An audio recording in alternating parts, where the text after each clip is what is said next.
My name is Quinn Rogers, and the day I stopped explaining myself to my family was the day I truly started living. Even if they looked at my life and saw nothing but a train wreck in the middle of a perfect suburban HOA nightmare. At 36 years old, I had successfully terrified my parents by doing the one thing no one in the Rogers bloodline was supposed to do. I quit a high-paying, soul-crushing corporate logistics job to buy a failing house in the gated community of Evergreen Pines, Ohio. To them, it was not a pivot. It was a plummet straight into HOA hell. Before Evergreen Pines, I spent 10 years living out of suitcases, billing clients $300 an hour to tell factories why their supply chains were bleeding money. 70 to 80 hours a week on airport sandwiches and adrenaline. I was good at it. Efficient. Hollowing out from the inside. One Tuesday morning in a Detroit hotel, I woke up and couldn't remember what city I was in or why it mattered. The rubber band snapped. I took my savings and bought a foreclosure in a neighborhood ruled by the most absurd HOA on the planet. The previous owner had let the yard rot, the driveway crack, the exterior paint peel in violation of every single covenant. The debt load was terrifying, but I saw a broken system I knew how to fix. My family did not share the vision. The Rogers brand was success, but the sanitized country club kind. My father, Frank, loved the word practical and measured worth by pension size and lawn perfection. My mother, Diane, curated our public image like press releases. Sister Vanessa, the corporate lawyer, and brother Tyler, the finance bro, were the golden children. I was the glitch. The first Sunday dinner after I bought the house was mandatory theater. I had been up since 4 scrubbing grout and negotiating with contractors, smelling like bleach and sawdust. Vanessa looked at my cracked hands and sipped her wine with pity. So, Quinn, how's the little fixer-upper going? Still playing handyman in that HOA dump? Tyler chuckled, cutting his steak. Bet the margins on fixing cracked driveways are huge. Unless you count the opportunity cost of your MBA. What are you making now, $12 an hour? My father stared tiredly. It's just a phase. Quinn will get bored of playing neighborhood janitor and go back to a real firm by year's end. I gripped my napkin. I wanted to tell them I had renegotiated every vendor contract that morning and saved 15% on overhead. I wanted to explain I wasn't just patching cracks. I was optimizing an entire broken community. But Mother cut in, voice tight. Please, let's not talk about it. I ran into Mrs. Gable at the club. I told her you were on sabbatical. It's just embarrassing to explain that my daughter is scrubbing driveways in Evergreen Pines. Embarrassing. Not risky. Not difficult. Embarrassing. I nodded, ate sawdust potatoes, and went back to work. I stopped talking about the house. I channeled every ounce of frustration into Evergreen Pines. I renamed my property Stonebridge Residence, heavy and unbreakable. I stripped the violations down, fired lazy contractors, hired people who cared. I trained them like factory managers. I sourced Italian marble for the walkway that cost more than my first car. Installed a smart irrigation system that hit the exact grass height the HOA demanded, down to the millimeter. Created a resident loyalty app that tracked compliance and rewarded fixes. Treated the single house like a Fortune 500 asset. Results came fast. In 3 months, I broke even. By month 6, the debt was manageable. By month 8, I was profitable and had quietly bought the 2 adjacent foreclosures. The neighborhood started noticing. Perfect lawns. No more petty fines. People whispered that Stonebridge properties were different. I used the cash flow to put a down payment on a 4th property 10 miles away in the same HOA no loan. All from my own hands. I was proud. Quiet, burning pride. I invited the family to the grand opening of my expanded holdings. Sent photos of the renovations. Offered to pay for their car service. Responses trickled in like rejections. Vanessa, can't make it. Big case. Good luck with the yard. Tyler, golf weekend. Mother, long drive. Honey, and we're not really into neighborhood tours. 45 minutes. They would drive 2 hours for a cousin's wedding they hated, but not for the empire their daughter was building. That was when the realization hit. They didn't hate me. They simply didn't see me as worth observing. I had stepped off their map. I was the cautionary tale who brought the coffee, mowed the lawn. I walked out to the front of my newest property that day. The smell of fresh mulch thick in the air.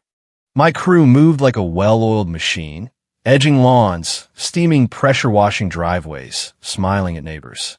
A young couple sat on my new bench admiring the space I designed. My phone buzzed. "Father, Mom says you bought another one. Don't overextend. Small properties are risky." Advice on a neighborhood he had never visited. I didn't reply. I rolled up my sleeves, grabbed a rake, and pulled the perfect line. The grass was emerald. Perfect. I realized I didn't need them to come. In fact, I prefer they stayed away. They lived in titles. I lived in cash flow and competence. Let them think I'm small. Let them think I'm scrubbing toilets and counting dimes. It's always better to be underestimated than understood. I wiped the rake and looked at my reflection in the polished marble walkway. Tired, yes. Hair in a messy bun, mulch on my sleeve. But I didn't look hollow. I looked like someone who owned something. I was building stone bridges across this absurd HOA dictatorship, and bridges are meant to carry weight. My family chose not to cross. That was fine. The water was rising, and I was the only one building the boat. I closed my eyes, listening to the lawnmower hum. It was the sound of money. Freedom. A future without begging for approval from people who judge daughters by job titles and lawns by covenant compliance. I went back to work. I had a fifth property to scout and a Zoom with the HOA management company in 2 hours. I was Quinn Rogers, 36, HOA property owner, and I was just getting started. Time compresses when you're quietly conquering a neighborhood. One day you're raking leaves in evergreen pines. The next you're looking at a map of the entire HOA with red pins marking your territory. The jump from 1 house to 5 felt like climbing without ropes. From 5 to 20, then 50 properties felt like learning to fly. Stonebridge residences stopped being houses and became a machine. I mastered replication. The soul wasn't just pretty flowers. It was the supply chain that delivered mulch before it rotted and the training manual that made every lawn look identical from Cleveland to the next suburb. I moved headquarters to a quiet office overlooking the lake in Chicago, but kept the rule. No one worked in corporate unless they had spent 6 months in the field, pressure washing, measuring grass to the exact millimeter the old bylaws demanded, dealing with angry residents at 7 a.m. I wanted respect for the grind. We grew fast. Revenue charts looked like hockey sticks. I was flying to New York for investors, negotiating direct mulch contracts. Featured on 3 business podcasts. Named to a 40 under 40 list for real estate turnaround. Yet in the Rogers household, time stood still. Thanksgiving, I drove a rented sedan so they wouldn't see my luxury SUV. The house smelled of turkey and judgment. Tyler told me to grab a beer, since you're already up. Mother conducted the narcissism orchestra. Vanessa, tell everyone about the class action. Then the spotlight swung to me. So Quinn, how's the yard still keeping the lights on? Benevolent pity. We opened 10 new properties this quarter. Silence. Like little rental sheds? Mother asked. I kept my voice even. Full standalone homes, Mother. Standalone. Vanessa waved it away. I hope you're not managing all of them personally. You look tired. Do you even have health insurance yet? I had insurance. I wanted to scream the quarterly report. But I didn't. They didn't want me to succeed. Success meant they were wrong. The breaking point came when Stonebridge acquired its 100th property. Massive milestone. I organized a gala at the community clubhouse. Jazz band. Industry leaders. Formal invitations to my family with VIP passes and 4 Seasons rooms on my dime. 3 days before, Mom texted, "Can't make it. Dad has golf. Maybe next time we're shopping. Proud of you." The words tasted like ash. They weren't coming. Golf and shopping outranked the biggest night of my life. I gave a speech in a $4,000 gown, accepted the award, smiled for cameras. Inside, a door slammed shut forever. I stopped sending updates. Stopped mentioning anything. When I visited for holidays, I nodded, played the struggling homeowner. Private joke. Let them think I'm small. Stonebridge kept soaring. We prepared for the capital raise, the IPO. Valuation in the billions. My family worried if I could fix my transmission. I sat in meetings discussing nine-figure liquidity. The irony could cut glass. But success brought danger. I felt disconnected from the ground. So I instituted a secret policy. Once a quarter, I picked a random property in pre-renovation state. I went in as plain Quinn, transfer maintenance staff. Black polo, green apron, non-slip shoes, cheap watch. No Rolex. I wanted to see if the grass was truly perfect when no one was watching, if managers treated crews with respect. My team thought I was crazy. Security hated it. But it kept me real. Middle of October, I chose the location flashing red on the dashboard. Property 042, Milwaukee edge of our HOA network. Converted warehouse district, up and coming but currently run down. Scheduled for full remodel in 2 weeks. Equipment aging. Complaints about curb appeal. Perfect. I blocked my calendar, told my assistant wellness retreat. Packed the lived-in uniform. Drove up the night before. Stayed in a mid-range motel. Woke at 4 a.m. I had no idea my family was making plans too. A casual comment for Vanessa's friend about a trendy but trashy HOA spot in Milwaukee had sparked a road trip. The universe was lining up the collision. I pulled into the parking lot of property 042. The sign flickered. Brick chipped. It looked tired. I took a deep breath of cold Wisconsin air. Time to make the donuts, I muttered, unlocking the back gate with the code. Walked into the dark common area, flipped the lights, listened to the hum of the irrigation pumps. I didn't know it yet, but this shift was going to be the most expensive shift in my family's history, and I was going to enjoy every single second of the bill coming due. Property 042 in Milwaukee was a ghost of what Stonebridge Residences was supposed to be, but it had a pulse. The moment I walked in, I could smell the age, old brick dust, damp wood, sharp bite of stale mulch from the drain pan that hadn't been flushed. This was one of our original acquisitions 5 years ago, retrofitted on a shoestring when budget kept me awake at night. Ugly, I can admit it as the president. Paint near the communal benches peeling in jagged strips. Tables scratched and sticky from thousands of elbows. The irrigation system hissed aggressively even when idle. But the ugliness was temporary. Renovation budget approved. Contractors scheduled to gut the place in 14 days. For now, it was functional limbo, shabby enough to look neglected, perfect for hiding. I clocked in at 5:30 a.m. Standard black polo, faded green, apron tied tight. Name tag, simply Quinn. The property manager, Evan Price, 27, was already counting the cash drawer for the community coffee kiosk with bomb defusal intensity. He didn't know who I was. To him, I was just Quinn from Chicago District, float staff sent, because 2 crew members had the flu. Morning, Quinn. Thanks for coming up. Grinder day today. Left mower acting up, so we're single belading it until tech arrives at noon. And the irrigation pump sounds like a dying whale. Just kick it if it jams. I tie my hair back. I'll take the front lawns. You handle the kiosk. Evan assessed me. Morning rush here is no joke. Warehouse shift change plus commuters. Gets heavy. I can handle it, I said. I've worked high volume before. He nodded, skeptical but relieved. Doors, well, gates, opened at 6 and the world rushed in. For 3 hours, I wasn't a billionaire, HOA president preparing for IPO. I was a machine. Edge, mow, tamp mulch, lock sprinkler heads, steam pressure wash, serve kiosk lattes next. Heat behind the curb was stifling. Ventilation on the fix-it list. Sweat trickled. Feet throbbed in non-slip shoes. But I loved it. The honest chaos. You can't lie in a rush. The grass is either perfect or it isn't. Feedback instant. Around 9, the rush shifted to laptop crowd. I noticed a young woman in the corner filming for social media. Guys, I'm at this total hole-in-the-wall HOA spot. Super grungy, look at that peeling paint. But the curb appeal is surprisingly fire.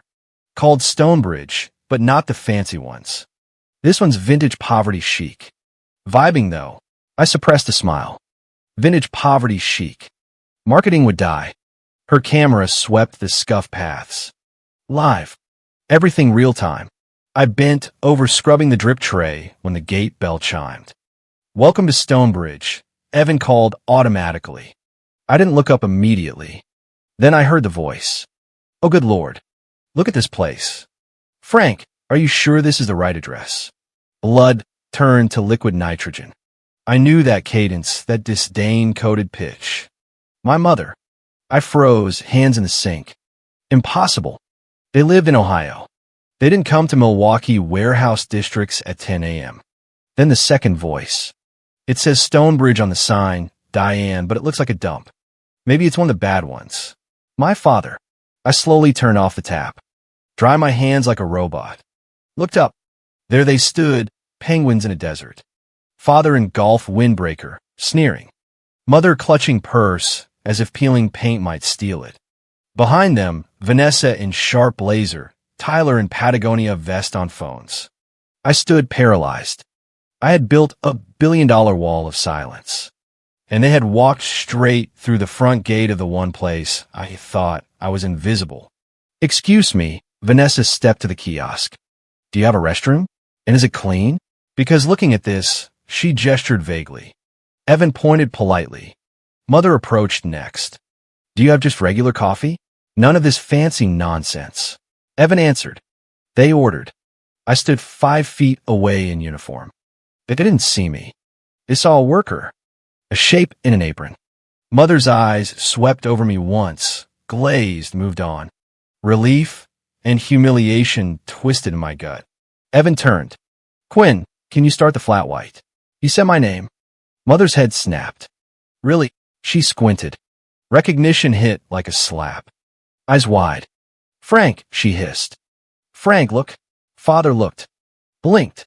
Clean glasses. Quinn. His voice cut the room.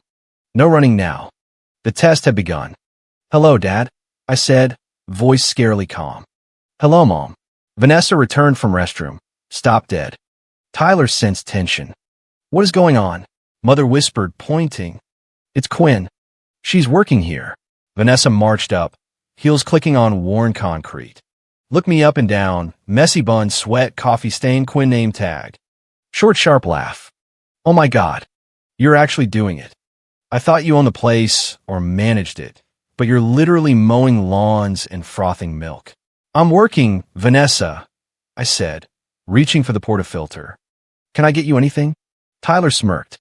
We heard you were struggling, but I didn't think it was this bad. Look at this place, Quinn. It's a dump. It's a renovation project, I said, grinding beans.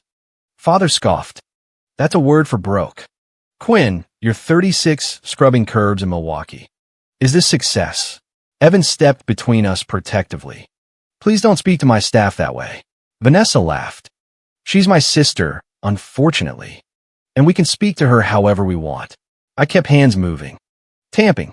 Locking. Shaking from effort of holding back the tidal wave of truth. Mother dripped disappointment. So, this is why you missed the gala? Because you had to pick up a shift? Oh, Quinn, I lied for you again to Mrs. Gable. You didn't have to lie, Mom. I did, she snapped. Because this is shameful. Here's your flat white, Tyler. He didn't take it. You know, I could probably get you a job as a receptionist at my firm. Pays better. You'd have to wear a suit, though. The girl in the corner had turned her camera. Red light blinking. Filming. The shop had gone quiet. Regulars sensing toxicity. Are you going to order anything else? I asked flatly. Or are you just here to inspect the paint? Father puffed chest. We are here to speak to the manager. I'm the manager, Evan said, arms crossed. And I'm asking you to lower your voices or leave. We are not leaving, Vanessa said, pulling out phone. In fact, I want the number for corporate right now. Evan blinked. Corporate. Yes, corporate. I want to report this property. Unsanitary. Service hostile. And frankly, having an employee like her pointing at me is a liability to the brand. I want to file a formal complaint. I looked at Vanessa, holding her phone like a weapon. She wanted to get me fired from my own empire. Cold smile tugged at my mouth. You want corporate? Yes, she demanded. Give me the number unless you're afraid they'll fire you. I reached under the counter, pulled a small business card from the hidden stack. Direct line to a very specific desk in Chicago. Here, I said, sliding it across. Vanessa snatched it like a trophy. Smirked. You're done, Quinn. So done. She dialed. I picked up a rag, started wiping again. Didn't look at Evan. Didn't look at the camera. Just listened to the dial tone on speaker, waiting for the connection that would bring the ceiling down on their heads. They had no idea. Absolutely no idea. The phone rang on speaker like a metronome, counting down to execution. Vanessa stood hip-cocked against the counter, tapping manicured nails, smug satisfaction radiating. Father arms crossed, staring at peeling paint like a personal insult. Mother sanitizing the edge of the kiosk, muttering about hygiene. The ringing stopped. Click. This is the Regional Operations Office for Midwest Stonebridge, HOA Marissa Doyle speaking. To whom am I speaking? Vanessa leaned in, sticky, sweet, dangerous tone. MS. Doyle, my name is Vanessa Rogers. I'm an attorney based in Ohio. I'm calling to file a formal Priority 1 complaint regarding your Milwaukee location, Property 042. Pause on the other end. Marissa's voice cooled. I'm listening, MS. Rogers. Vanessa smirked at me, pointed at ceiling then floor. This facility is a disgrace. Physical condition appalling. Furniture damaged. Paint peeling. Looks less like a community asset and more like a condemned shelter. Damaging the brand image. If I represented your investors, I would be suing for negligence. Father boomed in. The staff is completely incompetent. The woman working the bar, the curb, her name is Quinn. She's rude, dismissive, refused to serve us properly, clearly unmanaged. Nepotism at its worst. Silence stretched 10 seconds. Air pressure dropped. Did she refuse service? Marissa asked carefully. Well, not exactly, Father stammered. But her attitude, she asked for payment. Marissa repeated, asked for payment? Is that not standard procedure in a retail environment? Vanessa cut in. It's not just payment. It's the hostility. Lack of professionalism. She's bringing personal issues into the workplace. We're family, MS. Doyle. We know her. She's not fit to represent a brand like Stonebridge. We're doing you a favor. You need to send someone down here to clean house. Another silence. Marissa's voice turned icy. Let me clarify. You're stating the employee Quinn Rogers was physically aggressive. No, used profanity? No, abandoned her post? No. Then please articulate the nature of the hostility. Because from preliminary witness statements we have already gathered from other guests, the only hostility displayed came from your table. I continued tamping coffee grounds. Smell grounding. Level press polish. Comm center their storm. I understood, Marissa said. You filed alleging operational negligence, sanitary violations, staff incompetence. Demanded corporate presence. We are here. We deal in facts, not misunderstandings. The store had gone dead silent. Phones raised. The shabby property had become a stage, and my family was performing the opening act of their own demise. You want corporate? I asked softly. Yes, Vanessa demanded. Give me the number. I already had. The call was live, but they still didn't know. Marissa continued the interrogation. Father stammered. Mother cried crocodile tears. Vanessa doubled down. We want this logged. Disciplinary action immediately. I kept my face blank, but inside the dragon was awake. Then the gate opened again, and 3 black SUVs pulled up. Marissa Doyle stepped out first, former Army logistics commander, sharp as razor wire. Flanked by Grant Holloway, head of HR, and Simone Carter, general counsel. Simone carried a leather portfolio like a weapon. They reached the kiosk. Marissa looked at me, saw the person who signed her bonus checks. Good afternoon, MS. Rogers, she said, voice projected so every person in the room heard the title. My family froze. Father half standing, mouth open. Vanessa gripping table, knuckles white. Marissa turned to them.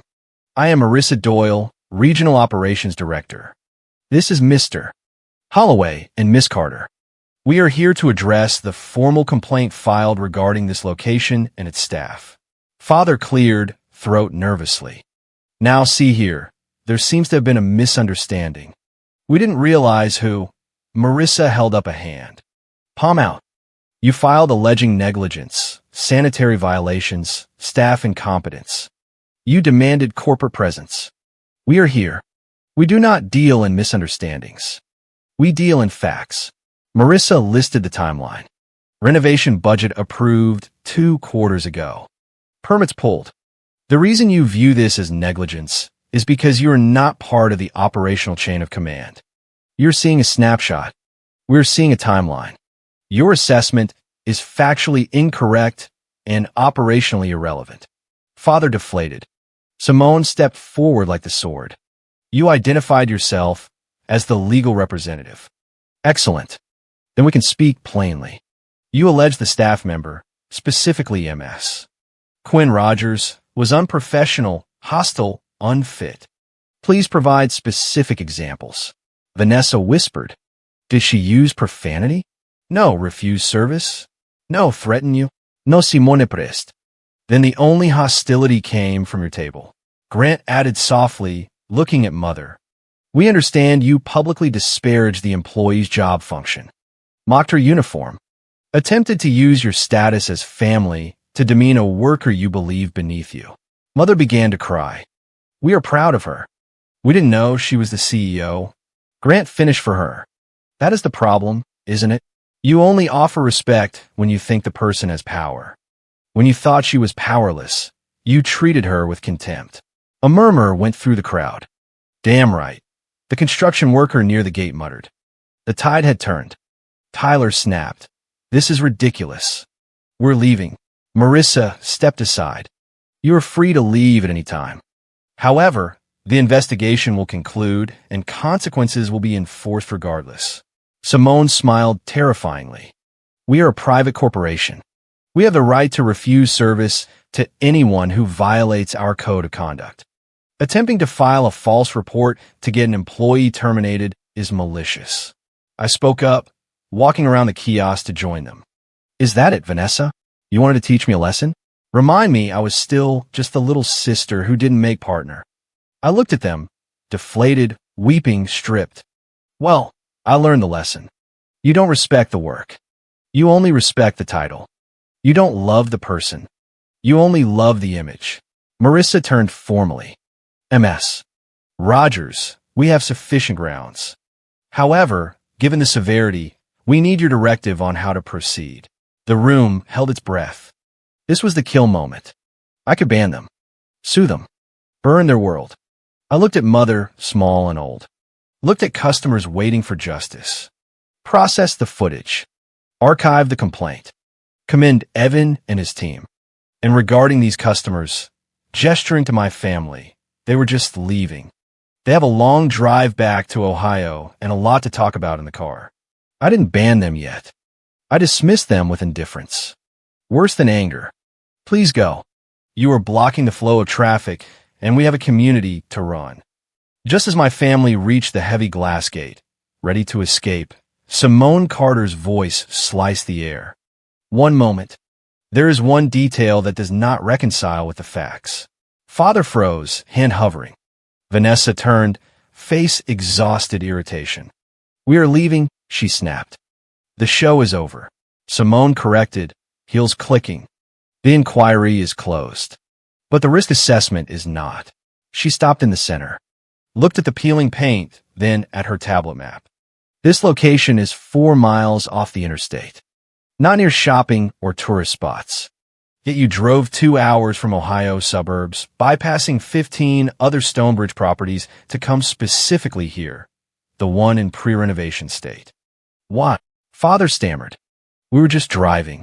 Wanted coffee. No. Simone purred dangerously. Statistically, the probability of choosing this by chance is near zero. This was targeted. Who selected this destination? Tyler cracked first. It was Vanessa. She said she got a tip. Said it was the perfect place to catch Quinn in the act. If we made enough noise, we could teach her a lesson, and if it went viral, it would look good for her profile. Collective gasp. That's messed up. Grant Holloway, tapping his tablet, spoke mildly. Interesting MS. Rogers.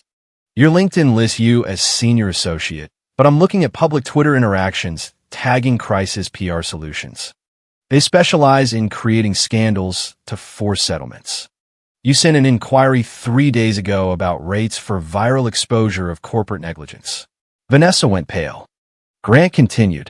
6 months ago, a Vanessa Rogers applied for corporate sponsorship for a legal aid gala. Request denied because it didn't meet guidelines. You're doing this because we didn't give you $5,000. Vanessa exploded. It wasn't about the money. It was the disrespect. I'm your older sister. I have the law degree. And I get a form letter rejection from some 20-year-old intern. You didn't even call me, Quinn. I review hundreds of requests, I said quietly. You should have known I'm important, she shrieked. Simone turned to father. You went along with this. A man who prides himself on practicality. You agreed to sabotage a business. Father looked small. I didn't know about the lawsuit stuff. I wanted to be right. I told the guys at the club Quinn was struggling. If they found out she was president, I would look like a fool. The truth landed harder than any insult. It wasn't hate. It was vanity. My existence suppressed, so he wouldn't admit he was wrong. Marissa's voice steel. This is no longer a customer complaint. This is a coordinated attempt to damage the valuation of a company prior to public offering. Tyler blinked. What public offering? Stonebridge HOA is in quiet period for IPO on the New York Stock Exchange. A viral video alleging negligence orchestrated by the founder's family could cost millions in opening share price. Trigger SEC investigation. Simone opened her portfolio, uncapped a heavy fountain pen. This sound like a gunshot. I am officially recording this incident. The record will reflect verbal abuse, disruption, and conspiracy to file a false report with intent to commit commercial defamation. She signed. This document is now a legal affidavit. We will file with external counsel within the hour.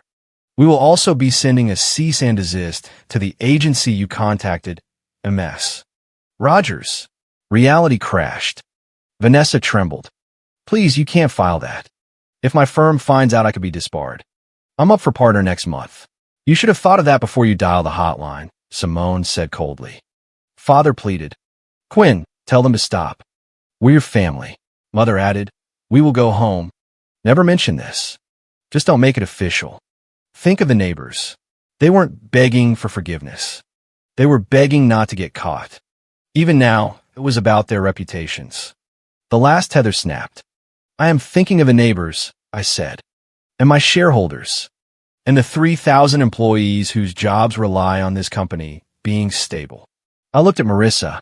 Is the paperwork complete? Signed and witnessed. Good. I looked back at them. You wanted to see the CEO?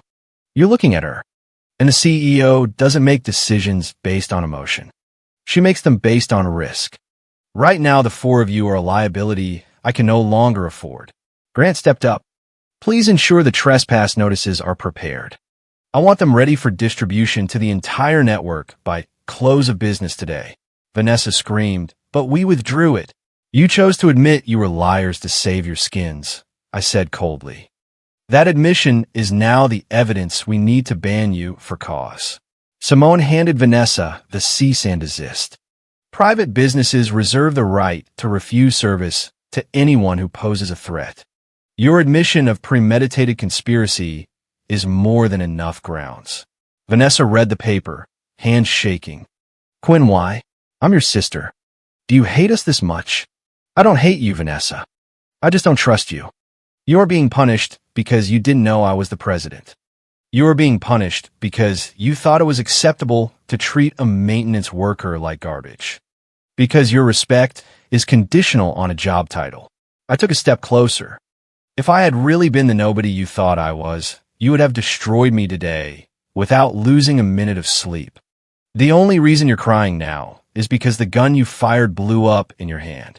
Grant signaled 2 large security guards. Please escort them out. Father whispered broken. Quinn, just goodbye. Goodbye, Dad. I felt nothing but clean clarity. They turned and walked toward the gate, slow, shuffling procession of shattered egos. Mother weeping, leaning on father. Vanessa staring ahead in shock. Tyler typing furiously on his phone. The gate bell jingled one last time. And they were gone. The black SUVs idled. Inside the property, the silence stretched, then applause started. Construction worker first, then journalist, then the girl with the tripod, then the whole room. I raised a hand. Do not applaud for me. I just did my job. I turned to Evan. Step forward, please. He did, nervous. You followed protocol today. You didn't fold. You protected your staff and a brand. That is leadership. Evan Price, I am promoting you to regional lead trainer effective Monday. 20% raise and company car. His jaw dropped. Dead serious. But promise me one thing. Never let anyone treat you like you're just anything. You're the face of Stonebridge. Wear it proud. The property erupted. This time I let them clap for Evan. He deserved every second. I turned to Marissa. One last item. This property. We are not waiting 2 weeks. I want the remodel crew here tonight. Triple time if they work through dark. Strip to the studs and rebuild by Monday. New irrigation, marble benches, velvet seating. Consider it done. I walked back to the kiosk. My apron sat folded next to the espresso machine. I picked it up, shook it out, tied the strings tight. Smoothed the green fabric. I wasn't hiding anymore. I was the president, yes, but also the one who served. There was no shame in service. Only honor. The gate bell rang. A new resident walked in, young student with backpack, tired. He saw a woman in an apron. Hi, can I get a large drip coffee? Black. I smiled. Grabbed a cup. Wrote on it. Poured. Steam rose smelling of dark roast and victory. That will be $2.50. He tapped his card. Thanks. You're welcome. I watched him walk away. Took a deep breath. The air smelled of roasted coffee and fresh mulch. Clean. My family was gone. The toxic noise gone. I was standing in my community, surrounded by my people, doing the work I loved. I didn't need them to tell me I was successful. I looked at my reflection in the polished steel. Tired, yes, but free. I don't need them to recognize me. I just need me. Thank you so much for listening to my story. Please let me know in the comments where you're tuning in from. I would love to hear your thoughts on how I handle my family. Don't forget to subscribe to the HOA Revenge Stories channel.